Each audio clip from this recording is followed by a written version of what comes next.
कहानी अब एक खतरनाक मोड़ पर पहुंच चुकी है, जहां रिमझिम और समीर दोनों अलग अलग रास्तों पर चलकर एक ही सच्चाई तक पहुंचने की कोशिश कर रही हैं। रिमझिम करण के साथ मिलकर उस साजिश का पर्दाफाश करना चाहती है जिसने उसके रिश्ते को बार बार तोड़ा है, जबकि समीर अब अपने दिल की सुनते हुए रिमझिम पर भरोसा करने लगा है और उसे ढूंढने निकल पड़ा है। दूसरी ओर घर के अंदर ही कोई ऐसा है जो हर कदम पर नई चाल चल रहा है ताकि सच कभी सामने ना आ सके। करण के पास कुछ अहम सबूत हैं, लेकिन उन्हें सही समय पर सामने लाना जरूरी है। जैसे जैसे सच करीब आता है, खतरा भी बढ़ता जाता है।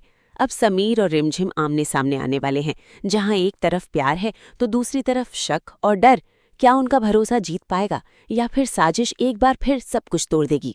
सुनसान गोदाम के बाहर हल्की बारिश शुरू हो चुकी थी। रिमझिम और करण अंदर खड़े थे, जहां चारों तरफ अंधेरा और सन्नाटा पसरा था।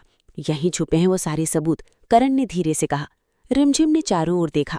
तो आज सब खत्म हो जाएगा, सच सामने आ ही जाएगा। तभी दरवाजा जोर से खुला। समीर अंदर आया। उसकी आंखों में गुस्सा और बेचैनी दोनों थे।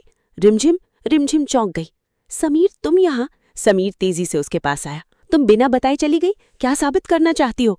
करण बीच में आया। शांत हो जाओ समीर, अगर सच जानना है तो पहले सुनो, समीर ने गुस्से में कहा। मुझे किसी की कहानी नहीं सुननी, मुझे जवाब चाहिए। रिमझिम ने उसकी आंखों में देखा। जवाब तभी मिलेगा जब तुम भरोसा करोगे। कुछ पल के लिए सब शांत हो गया। तभी पीछे से किसी की तालियों की आवाज आई। वाह, क्या ड्रामा चल रहा है। तीनों ने पीछे मुड़कर देखा। वो आदित्य था, चेहरे पर एक खतरनाक मुस्कान। तुम लोग सच के बहुत करीब आ गए हो, लेकिन अफसोस ये सच कभी बाहर नहीं जाएगा, उसने कहा। समीर गुस्से में आगे बढ़ा। तो ये सब तुम कर रहे थे? आदित्य हंस पड़ा। हाँ, और सिर्फ मैं नहीं। अचानक कुछ लोग अंधेरे से बाहर आए। सब कुछ पहले से प्लान था। रिमझिम ने घबराकर समीर का हाथ पकड़ लिया।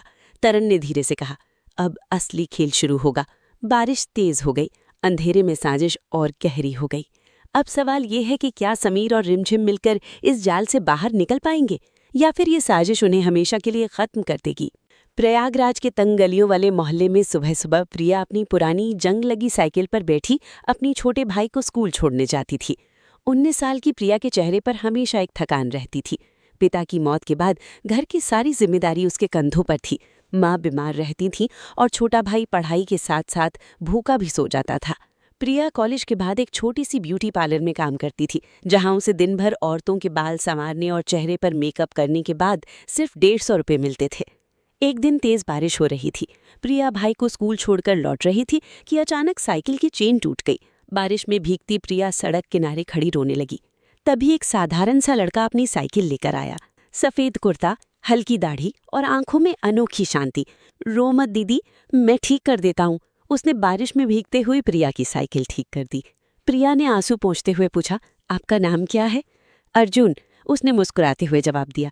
यही मोहल्ले में साइकिल रिपेयर की छोटी सी दुकान है। उस दिन के बाद अर्जुन रोज प्रिया का इंतजार करने लगा। कभी पंक्चर ठीक करता, कभी उसके भाई के लिए बिस्किट लाता, कभी छाता लेकर बारिश में खड़ा रहता। धीरे धीरे प्रिया का दिल अर्जुन के प्यार में डूब गया। एक शाम पुराने मंदिर के पीछे दोनों मिले। प्रिया ने कांपते हाथों से कहा, अर्जुन, मैं बहुत गरीब हूँ, मेरे पास कुछ नहीं है, तुम्हें मेरे साथ बहुत तकलीफ होगी। अर्जुन ने उसके हाथ थामे और बोला, मुझे सिर्फ तुम चाहिए प्रिया, अमीरी गरीबी से मुझे कोई फर्क नहीं पड़ता। दोनों ने चुपके से प्यार करना शुरू किया, लेकिन प्रिया की माँ को जब पता चला तो उन्होंने आग बबूला होकर कहा, तुम उस साइकिल वाले के साथ शादी करोगी? तभी नहीं, मैंने तुम्हारा रिश्ता मोहल्ले के सबसे अमीर आदमी राकेश के बेटे से तय कर दिया है। उसका घर बड़ा है, गाड़ी है, पैसा है, तुम्हारी जिंदगी बन जाएगी। प्रिया रो रो कर माँ से बोली, माँ, मैं अर्जुन से प्यार करती हूँ, पैसों से प्यार नहीं खरीदा जा सकता। माँ ने चिल्लाकर कहा, प्यार रोटी नहीं देता, अगर तुमने अर्जुन से बात की तो मैं जहर खा लूंगी। प्रिया टूट गई। वो अर्जुन से मिलना कम कर दी। अर्जुन परेशान हो गया। फिर एक दिन प्रिया के कॉलेज के फाइनल एग्जाम थे। सुबह अर्जुन नहीं आया। प्रिया ने बार बार फोन किया, लेकिन स्विच ऑफ था। शाम को जब वो अर्जुन की दुकान पर पहुंची तो दुकान पर ताला लगा था। मोहल्ले वालों ने बताया कि अर्जुन सुबह एक बड़ी काली गाड़ी में बैठकर किसी अजनबी के साथ चला गया। प्रिया का दिल टूटकर बिखर गया। वो सड़क पर बैठकर जोर जोर से रोने लगी। अर्जुन ने भी मुझे धोखा दे दिया, सब झूठ था, सब झूठ था। रात को घर आकर वो बिस्तर पर गिर पड़ी और लगातार रोती रही। माँ ने कहा, देख लिया ना, अब राकेश के बेटे से शादी कर ले, वरना घर छोड़कर चली जा।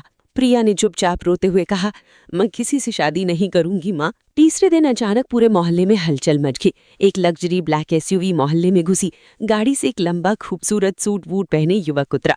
पूरा मोहल्ला जमा हो गया। वो सीधा प्रिया के घर की ओर बढ़ा। प्रिया दरवाजा खोलकर बाहर आई तो उसके पैरों तले जमीन खिसक गई।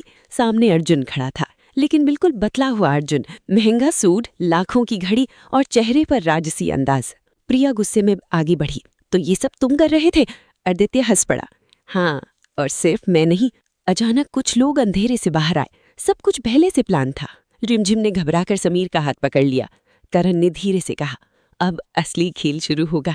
बारिश तेज हो गई। अंधेरे में साजिश और गहरी हो गई।